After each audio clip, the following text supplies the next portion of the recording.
Hi, welcome back to another Candace's Corner.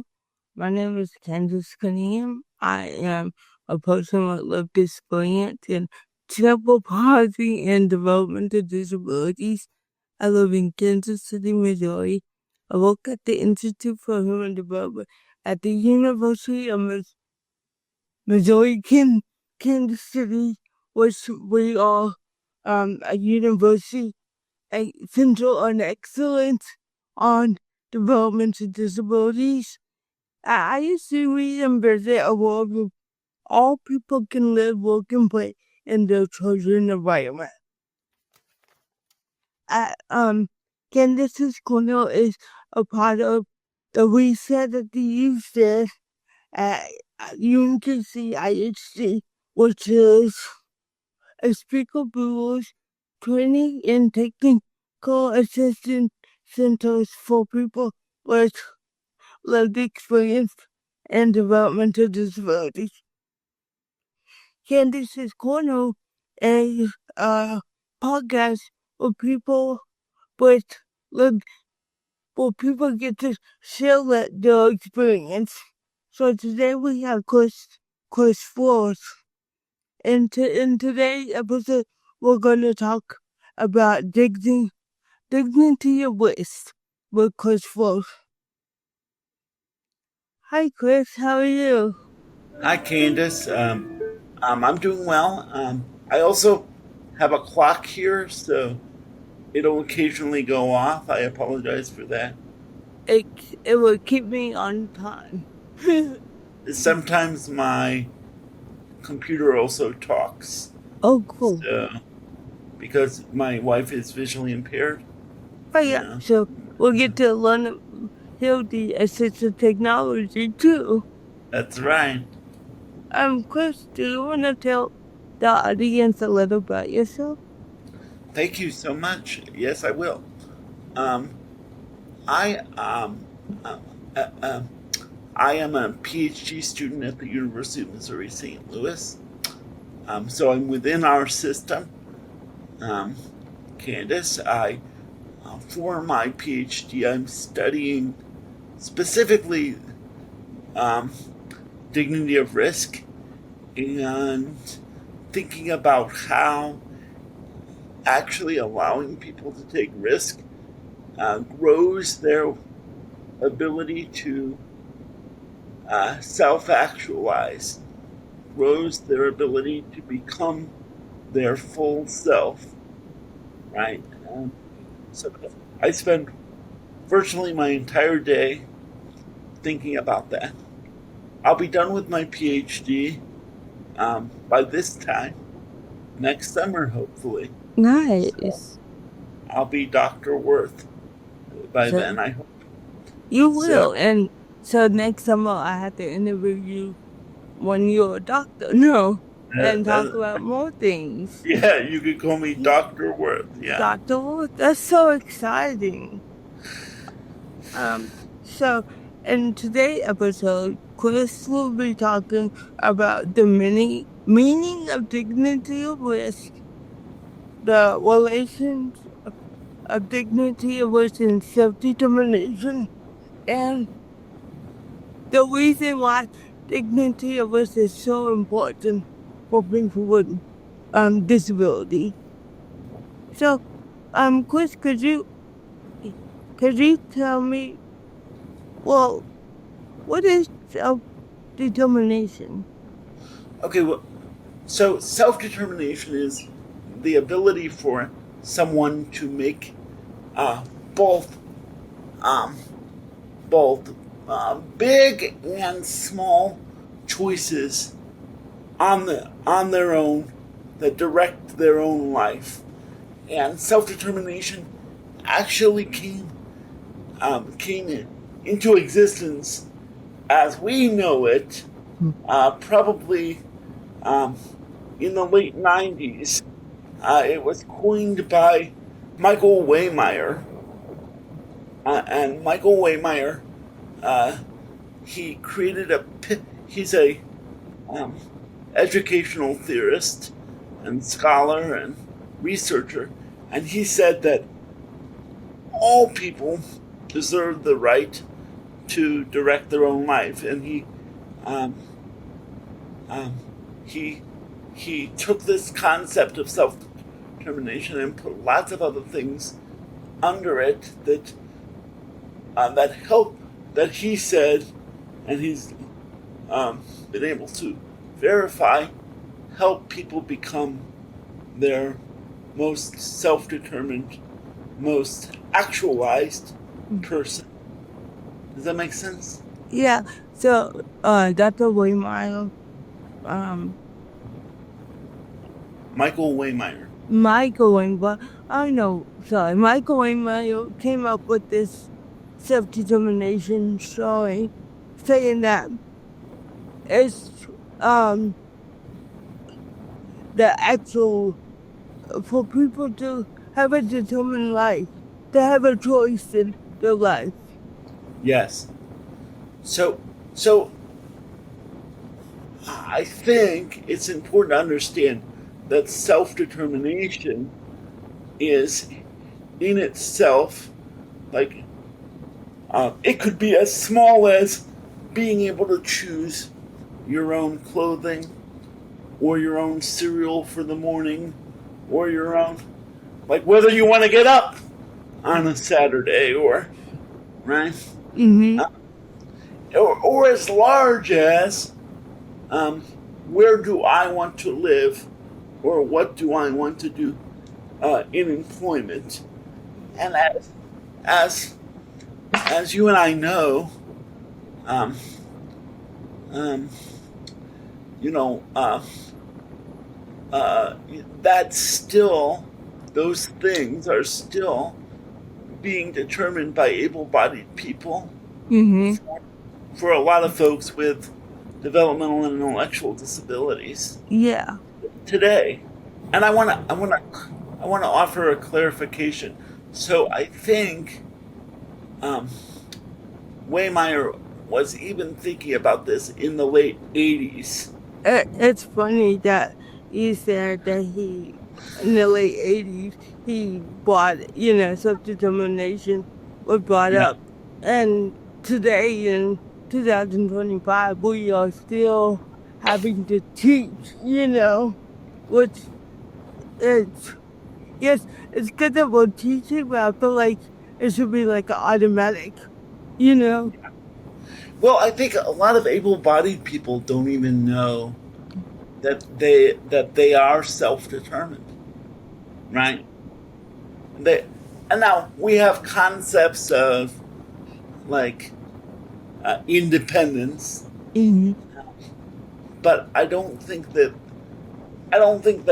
the average able-bodied person, even the average social worker or case manager or what have you, is thinking, well, I'm making a self-determined choice when I choose my socks to wear, right?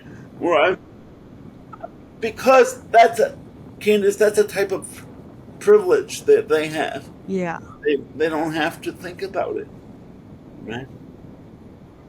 It's a, so it's hard for a lot of able-bodied people to think about these concepts because they just kind of expect them to be there. If that makes sense. It does. It like kind of actually helped me because it's, as a person with a disability, I would think that a person who was able-bodied would like, it's like an automatic, like, oh yes, this is how I'm being self-determined, by this or whatever. If they just think that it's a privilege, they automatically do it and they don't understand that this is what's happening, Yeah, it's not even it's the funny thing is these concepts are so ingrained in being human that we don't think about them Yeah. very often unless we don't have them, Yeah. right?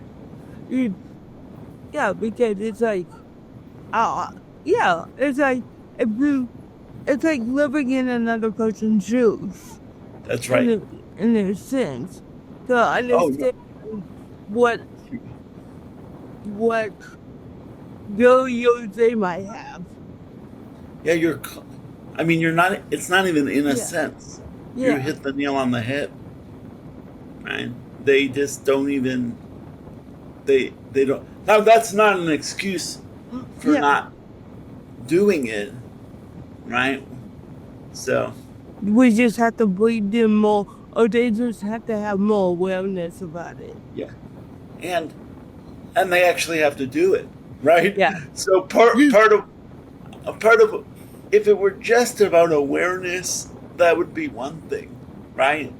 So it would make our lives easier as people with disabilities, but oftentimes it's about like, well, how do I do this without how do I allow somebody to be self-determined without being afraid myself, right? And how do I allow them to be self-determined and still meet the goals of whatever funding Yeah. and or whatever, What? you know, Yeah.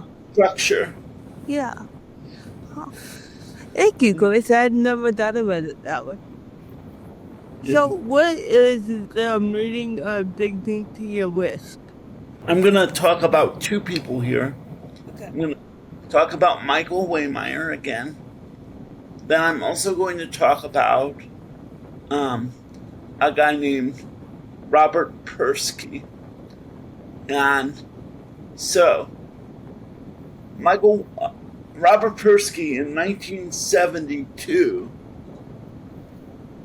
yeah, I think it was 1972, he wrote a paper, a pivotal paper, that said all people with intellectual disabilities, although he used the R word at the time, because that was common. He said all people deserve the right to take to take a risk at the level of. Now I might be using some words by Dr. Jennifer Bumble and our team here, but at the level of their peers, their able-bodied peers. So if a 15-year-old wants to smoke a cigarette, I'm not advocating for this. We're moving away from this as a culture, but if an able-bodied 15-year-old wants to smoke a cigarette, you're really not going to stop them from doing that. But Robert Persky would say that we are trying to, we too often try to stop people with developmental disabilities from having the experience of smoking that terrible cigarette, and then we wonder why they try to do it anyway. And the idea is that they should be allowed. Robert Persky would argue that risk isn't. Well, this is my own argument. But to end Robert Persky would say probably that we as that we're missing out on people with disabilities when we're not giving them the ability to take a risk. We're missing out on them actually contributing to the fullest of their experience, in society. And I would add, this is my own addition, that dignity of risk allows for learning. So, if I have a terrible boss and I decide to quit a job, the next time I get another job, I'm going to know what a terrible boss looks like. Mm-hmm. When I smoke that cigarette and choke, like I'm, dying of lung cancer in 2 minutes, right? I'm going to learn from that experience. It's going to be less likely for me to go and try that again, right?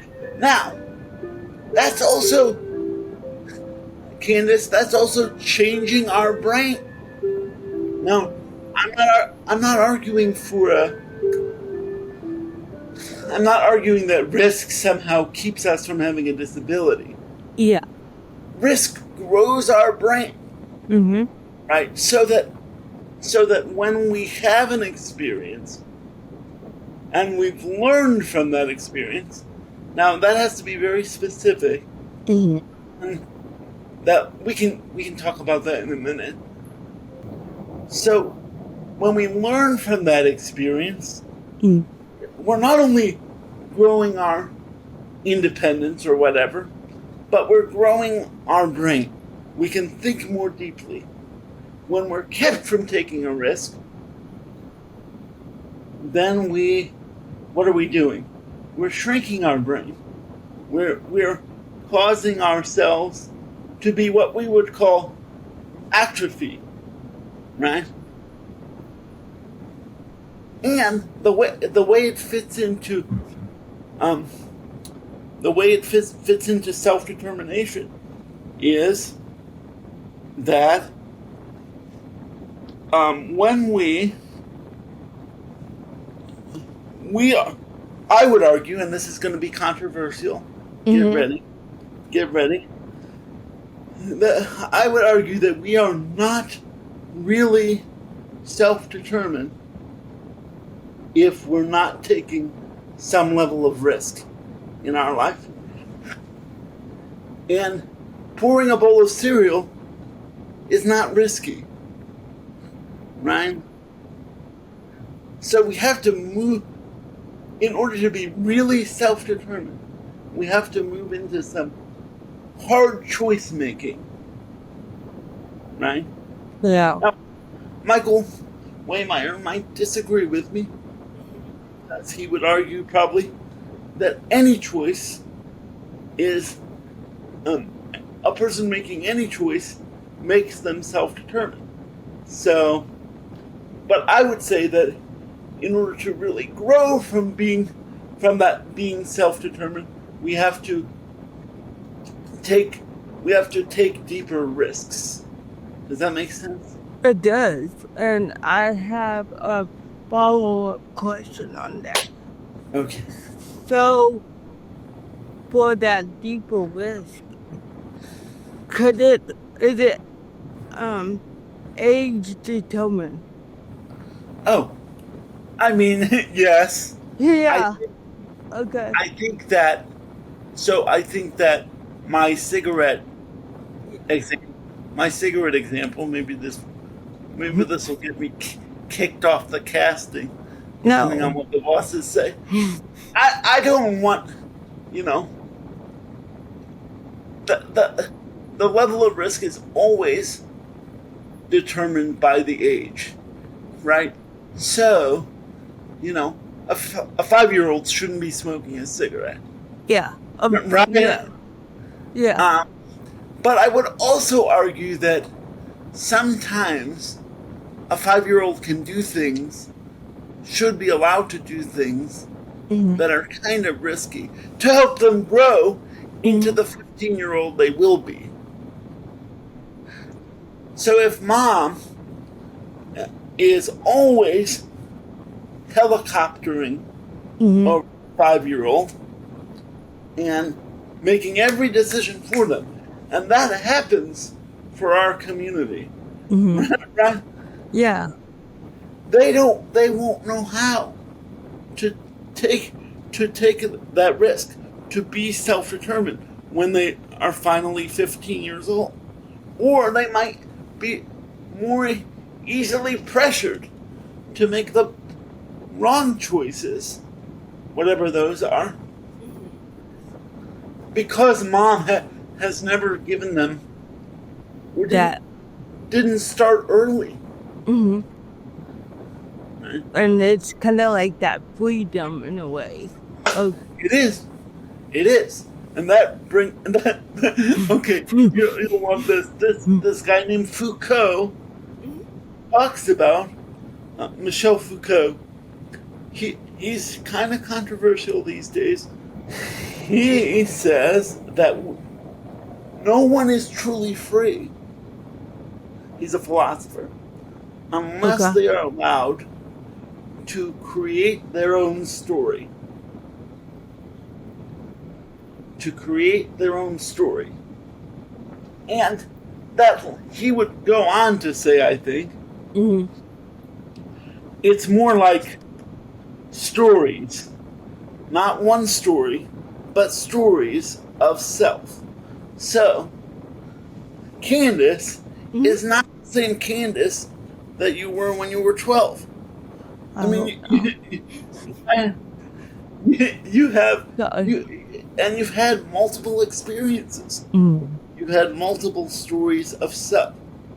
And if you're the same as you are today, when you're 40 some, there's going to be a real problem. That's what I would venture to guess that you become atrophy. Now, able-bodied people, able-bodied neurotypical people experience this all the time. The literature says that many times, by the time a person is 50, they've stopped learning. Whoa. They've stopped learning. They start to think that they know everything, especially men. Right? But part of that, I mean, that's in the literature. Part of that is because they become comfortable. They stop taking risks. Right? Right? Now, risk doesn't have to look like jumping out of a plane. No, not. Right? Sorry. Risk can look like trying a new food. You know? Yeah. Risk can look like buying a new car. Right? But or learning a new thing. The thing is, we have to, in order for us to learn from risk, Candace, it has to be kind of hard. Oh. Okay. Right? The thing that you're learning Yeah. has to be, it doesn't have to be in a classroom, but maybe you try to learn to knit with cerebral palsy. I mean, knitting with cerebral palsy is a pain in the, Yeah. I'm not allowed to say on and camera. the bingo. In the bingo. right. So, but in order to really learn to stretch our brains, we have to, the risk has to be somewhat difficult. Doesn't have to be impossible. It can't just be, it can't be too easy. So another question I have for you, Chris, what do you think? And you probably just answered this in a way, but Yeah. why do you think dignity of risk is important for everyone, especially people with disabilities? Okay, I think that I did answer it, but You did. I can answer it more directly. I think that it's important because I'm going to bring up another guy, right? Vygotsky. He's a guy from probably he was writing a lot. Anyway, he said that anyone can learn, but learning requires a person to be pushed to their zone of proximal development, right?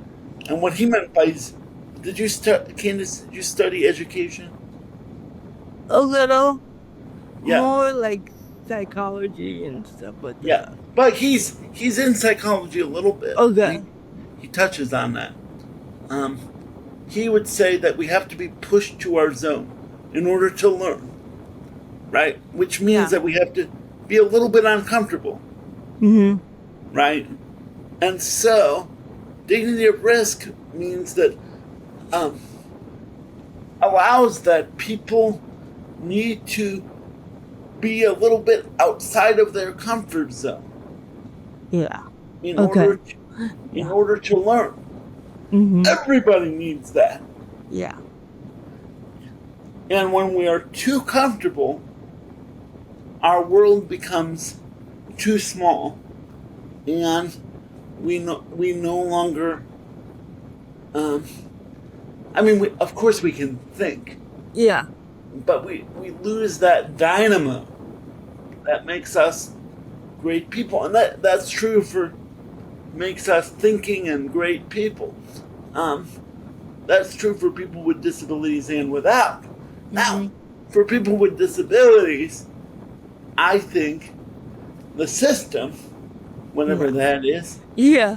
is often too afraid, too scared to Mhm. let people take risk, right? Yeah. And and so what happens is that person never learns that they are an excellent speaker because they are kept from speaking, right? Or they never learn that they could do something with computers because, or cook or whatever. So that's where it becomes, that's where I think um, dignity at risk becomes super important um, because people with disabilities are too often overprotected, Mhm. and then they start to overprotect themselves. Yeah. Candace, Yeah. does that make sense? It did. So how can an individual, you will talk about the systems, if they know that the the provider, or if they feel like they're not giving the chance to take this risk, how could they let the provider know? Or is it to let the provider know or whomever know, and then to see if that helps? Or Well, I think that they need to. First of all, I think that a lot of people with disabilities don't know that taking risk is possible. actually, mm-hmm. So I think that there need to be more conversations like this one that actually get in the hands of people with disabilities. Yeah. I think that then I think that it goes back to the old adage about speaking up for yourself, Mm-hmm. saying, no, I want to try this. The problem with saying, no, I want to try this, that becomes harder and harder to do as a person gets older. Now, I know that there are lots of people who still would, because, like, the, there's evidence that we need that risk taking ability Mm-hmm. all the way through our life. Yes. So it's not about an age Mm-hmm. necessarily. We need to be able to take risks even at 80, Yeah. right? But those risks might look different. And I think that when talking to a provider, I might um, ask them how many choices do they give people, right? Yeah. To try. How many choices do they give people to try, right?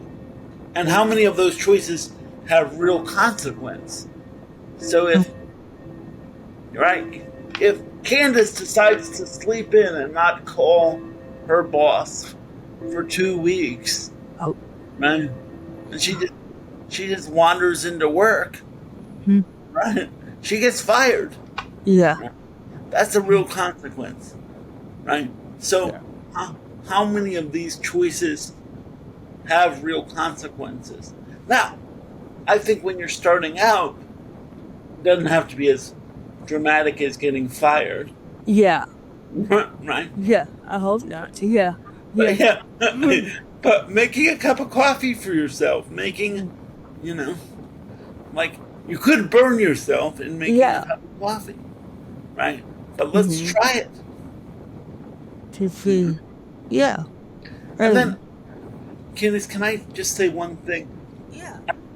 I want to reiterate that not not being given access to dignity of risk and self determination can can can hinder a person's story of self.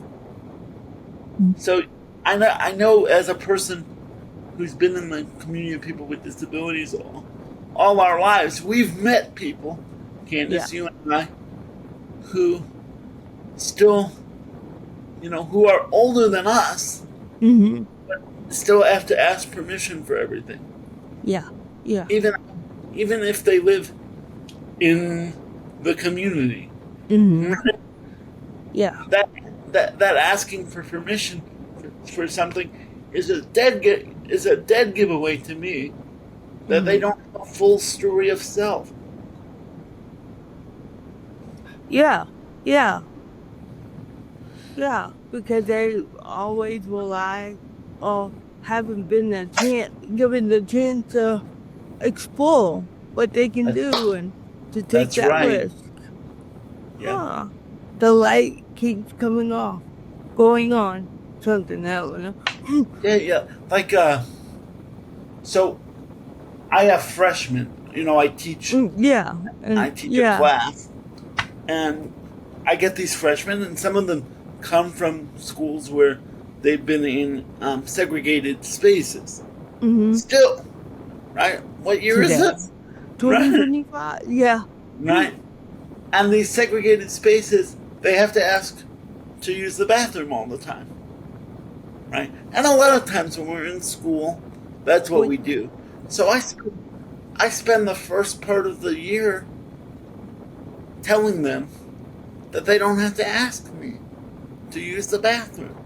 Yeah. They're adults, Yeah. but they have to be deprogrammed Yes.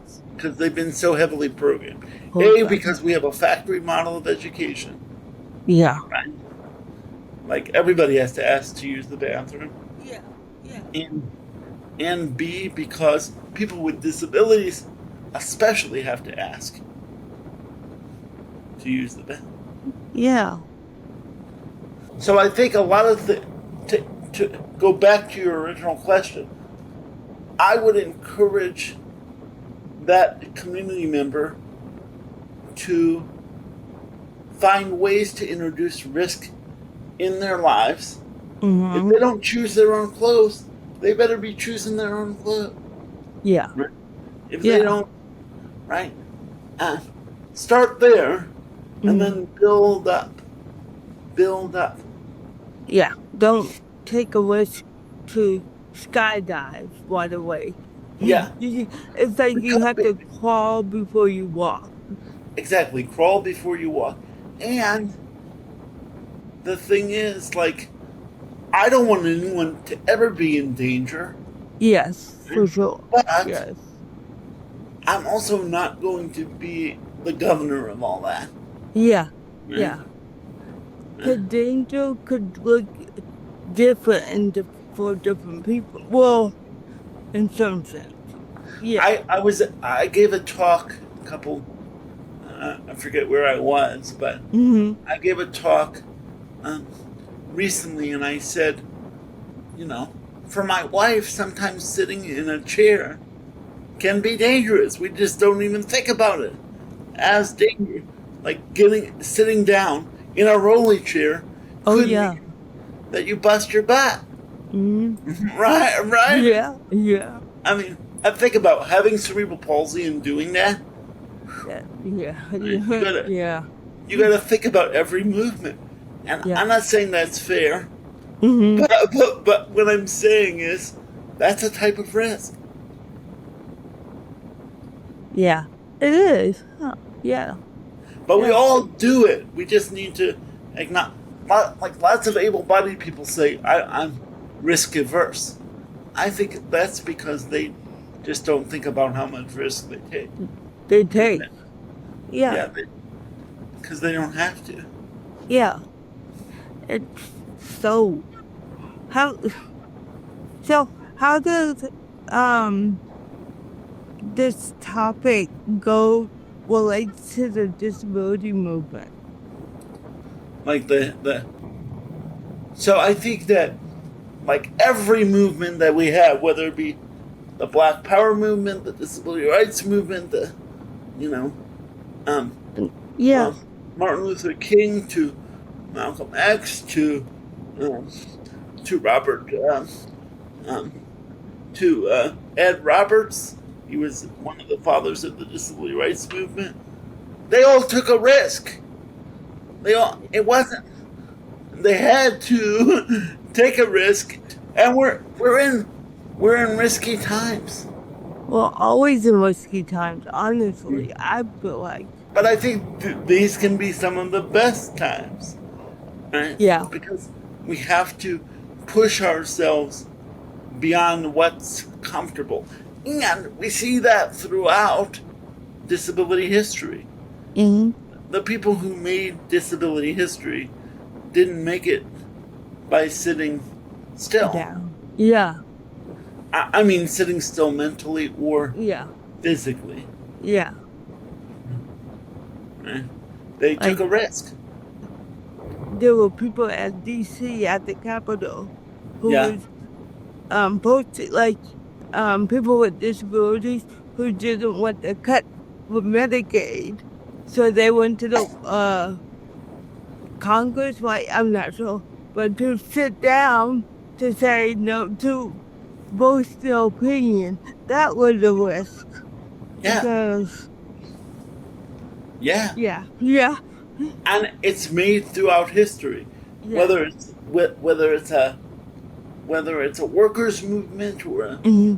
um, you know a disability rights movement. Somebody had to take a risk to say this was important and we need to concentrate on this. So this is my last question. I apologize. Does history and knowing that history help us with the movement and doing the disability or the dignity of risk? I think that if we said, I think that it does. Mm-hmm. I think that once again, it's a one of those things that's kind of you have to be made aware of it. Yeah. Like when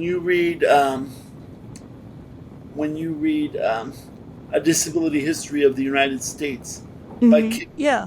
by Kim Nielsen, you Yeah. might you might not be looking for risk in Yeah. there, Yeah. but every vignette in that book Mm. has a level of risk. So if a young person, if an older person, if a very older person read that book and you Mm. said to them, Candace, or if I said to them, where's the risk in this? They'll learn about risk in a way that they hadn't before. So it might be it might be an interesting way. I never thought about it till just now. It might be an interesting way to introduce risk to Yeah. somebody who might not have taken it before. Oh, yeah. To say, like, look at what you know. Look at what um, Judy. yeah, Judy Human had to do, Yeah. Yeah. Yeah. or and look at what Franklin Roosevelt had to do. How did you? Look at Yeah. what, um, you know, um, uh, uh, um, uh, the Black Panthers. Uh-huh. I'm Mm-hmm. thinking of Bradley Lomax. Oh yeah. He had to take a lot of risks Mm-hmm. in himself to be where he was, Yeah. to become the person that he became.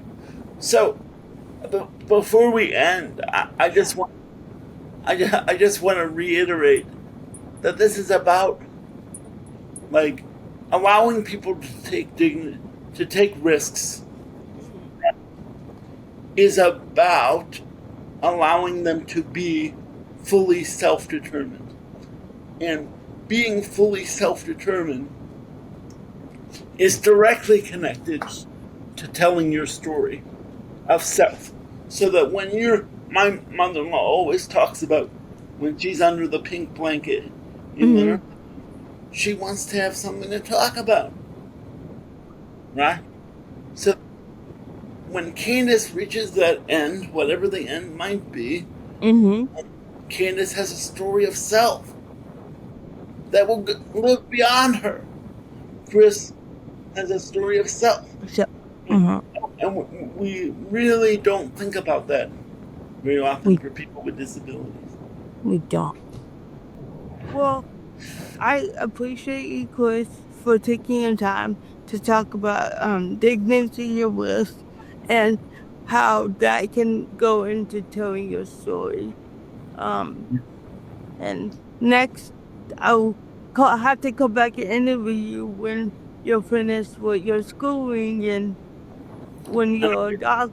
Of you know, I can talk about the research. yeah, that'd be awesome. I love learning, so.